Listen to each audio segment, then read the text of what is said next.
আসসালামু আলাইকুম রহমতুল্লাহ বারাকাত। আলহামদুলিল্লাহ, আল্লাহ পাকের শুক্রিয়া যে আল্লাহ রাব্বুল আলামিন আমাদেরকে সুস্থ রাখছেন, সুস্থতা হায়াত দারাজ করেছেন, এমন কি ভালো রেখেছেন। আলহামদুলিল্লাহ। আজকে একটা দিনের কথা মনে পড়ে গেল আমার।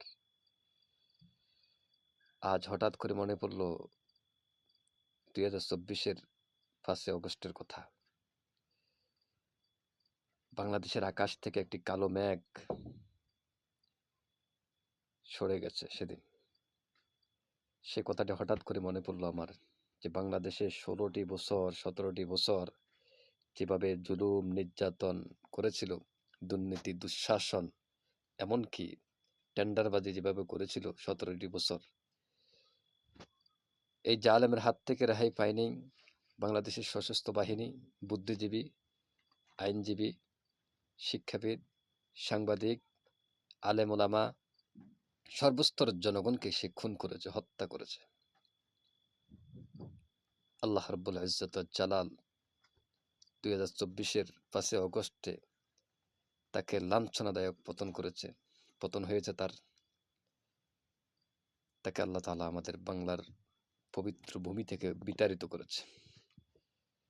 আজকে সেই 1 বছর পরে আমি এই কথাটুকুই স্মরণ করে দিতে চাই, আগামী দিনে যেন এই ফ্যাসিস্ট এবং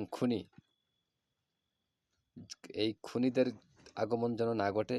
এই খুনিরা যেন বাংলাদেশের এই সার্বভৌমত্বকে নিয়ে ষড়যন্ত্র না করতে পারে। এজন্য আমরা যারা সংগ্রাম করেছি, আন্দোলন করেছি, তারা ঐক্যবদ্ধভাবে প্রতিহত করবে এদেরকে। তারা যেন বাংলার ভূখণ্ডকে নিয়ে ষড়যন্ত্র না করতে পারে।